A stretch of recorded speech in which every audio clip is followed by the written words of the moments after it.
Salut mec, donc ouais, normalement, si je me mets comme ça, ouais, tu me vois bien. Nickel. Là, je suis bien, je suis au top. Donc, si on se retrouve, c'est pour parler de communication, plus précisément d'art de la communication. Parce que, perso, du plus loin que je m'en souvienne, particulièrement, j'ai toujours été un handicapé de la communication. Genre, moi et les humains, c'est difficile. J'ai toujours été le mec, voilà, souriant, qui se fait apprécier facilement dans tous les différents groupes, mais pour autant, j'ai jamais su correctement m'exprimer. J'ai toujours été un petit peu le mec bizarre. Et la communication, chez moi, ça passait plutôt par faire l'idiot, faire l'abruti, faire le mongol. C'est pour ça que des fois tu me vois faire le mongol. Et du coup, j'étais pas crédible. Du coup, j'ai jamais été crédible. Et pour les gens qui me connaissent, je suis pas quelqu'un de crédible. Et moi, ça me dérange parce que déjà en tant qu'homme, j'en prends un coup au niveau de la fierté. Les gens, ils m'appellent Madame au téléphone. Et c'est pas terrible. Donc, pendant longtemps, j'ai cherché comment mieux m'exprimer. Alors, je te les sors. Ouais, je pourrais te les sortir.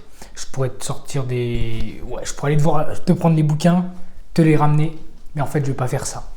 Je vais juste te donner les techniques qui me viennent en tête, comme ça, que tu peux mettre en place, des techniques de communication, comme ça. En vrai, la communication, c'est plus un processus que des techniques. C'est pas quelque chose que tu vas apprendre comme ça, en fait. On pense tous qu'il suffit d'une technique en mode pour repérer un mensonge, il suffit de regarder où se dirigent les yeux. Alors, il y a peut-être une part de vérité là-dedans, hein, je ne le cache pas, mais c'est pas de ça qu'il est question. Alors, premièrement, et quelque chose qui va le plus faire chier l'interlocuteur, je t'explique, c'est quand tu t'arrêtes pas de parler et que tu parles et qu'à la fin de ta phrase, en fait, tu as oublié le début de ta phrase. Tu vois ce que je veux dire ? Il y a des politiques qui font souvent ça. Et il y a eu une étude qui en parlait. Je ne sais plus c'était quoi les chiffres. Mais en gros, quand nos phrases elles dépassent 20 mots, qu'elles sont entre 20 et 30 mots, ça sature notre mémoire immédiate. Et donc après, on ne se souvient plus du début de la phrase. Notre mémoire immédiate, ça s'appelle l'épamnésique. Ok ? Et ça peut retenir entre 4 et 9 informations en fonction des gens. Genre, par exemple, ça c'est un stylo, ça c'est une souris, ça c'est une paire de lunettes,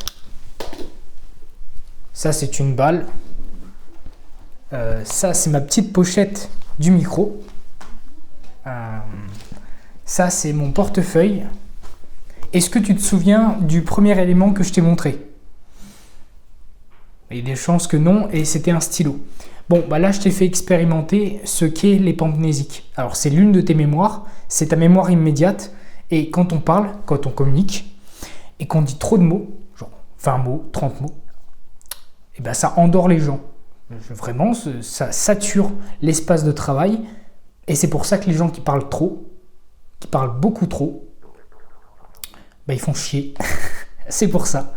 Allez, j'ai découvert ça récemment, donc déjà, ça je te le dis, moi du futur, si tu as oublié, ne parle pas trop. Deuxièmement, et là, on peut se rendre compte sur certains discours de très bons intellectuels, ou Thomas Shelby, ou les gens qui savent faire des discours en général. D'ailleurs, c'était aussi le cas, aussi le conseil dans le film, le truc d'un roi. Le roi, le conseil d'un roi, le discours d'un roi. Voilà. C'est l'histoire d'un mec qui bégaye, et c'était en 1800 et quelques, donc c'était il y a 200 ans environ, et le mec il reprend la succession d'un trône, il devient roi de je sais plus trop quoi.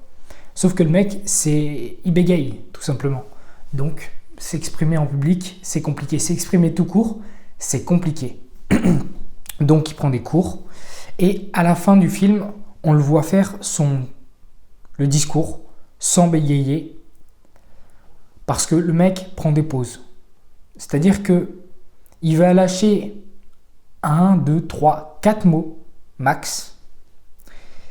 Il va prendre son temps entre chaque mot entre chaque phrase,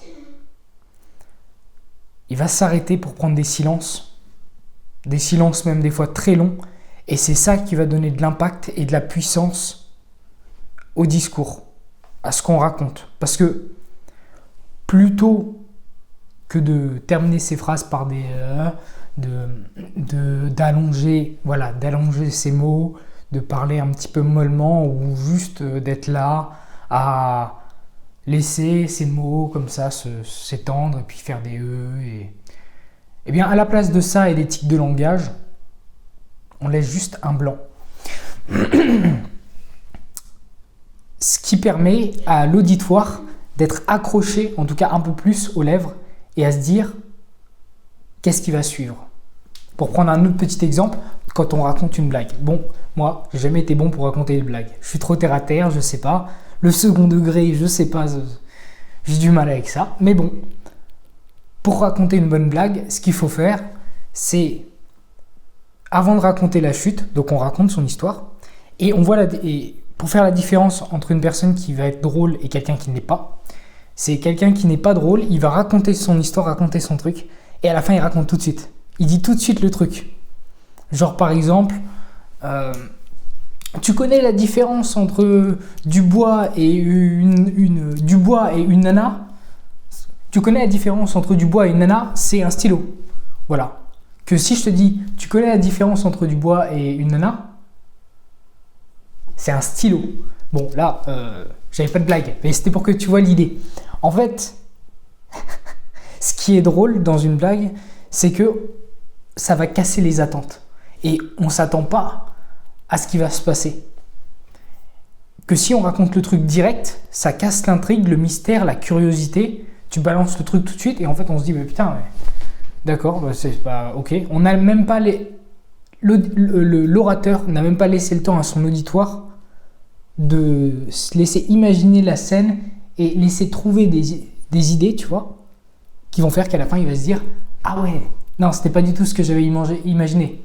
Donc pour ça, il faut laisser des silences, des vrais silences, pas des silences où on va terminer par laisser traîner les phrases. Pareil, quand on commence comme ça, quand on fait des débuts de phrases qui bégayent, qui ratent, faut éviter. Tu remarqueras dans les discours de Thomas Shelby, bon, si un jour la vidéo là elle sort, je mettrai peut-être un petit montage des scènes, mais il faut voir comment il parle. Il a de l'éloquence, c'est incroyable. Et ses débuts comme ses fins de phrases, à chaque fois, ça commence et ça se termine.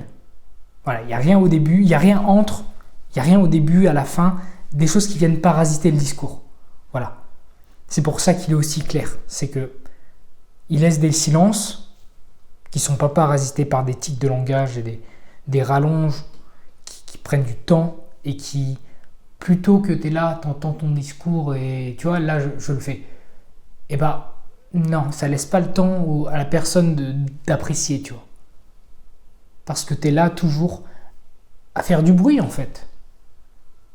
À faire du bruit, à gesticuler, il faut se concentrer sur le message. Donc la première technique, c'était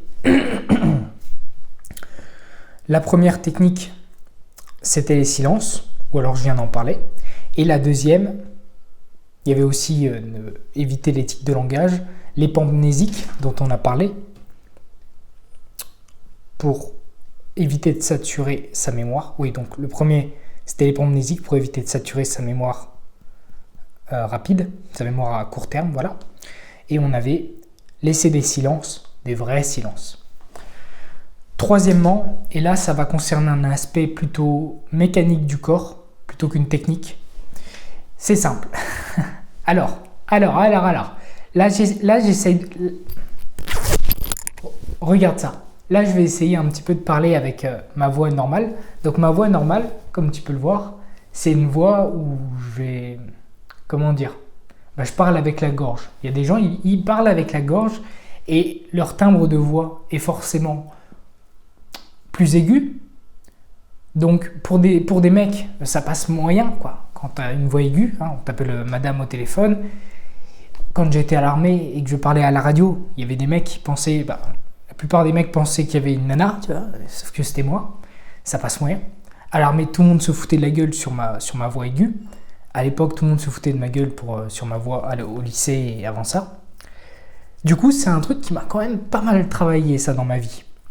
Et je me suis souvent demandé, ok, il y a des gens qui ont des voix graves et il y a des gens qui ont des voix aiguës. Je me suis arrêté là. Je me suis dit, bon, c'est comme ça.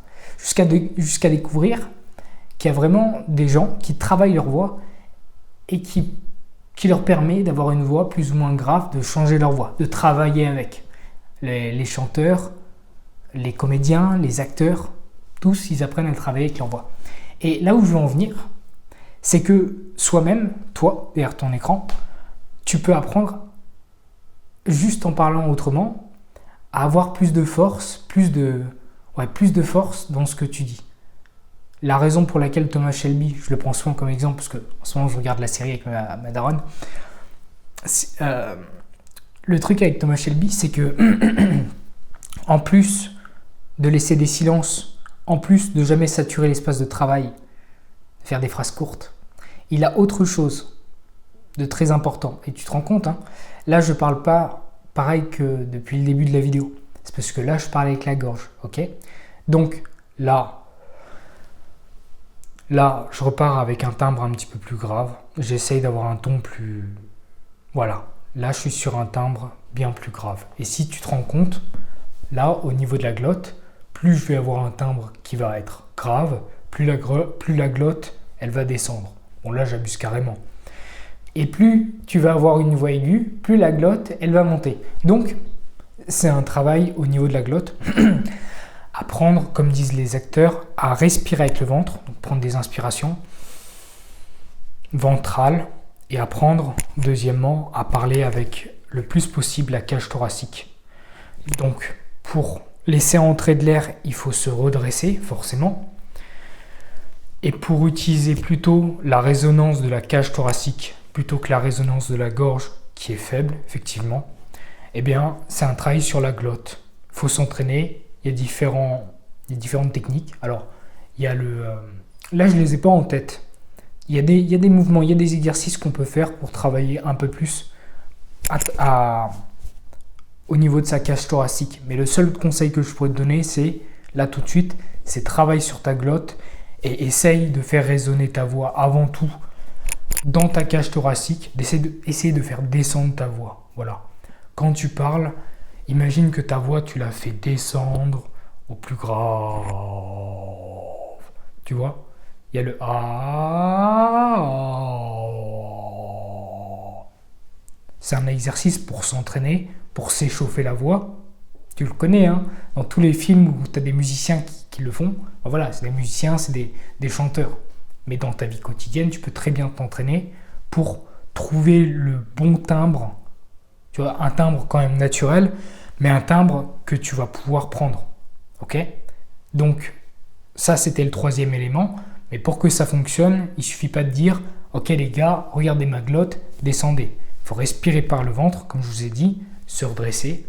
Deuxièmement, premièrement, inspirer par le ventre. Deuxièmement, se redresser pour avoir le maximum de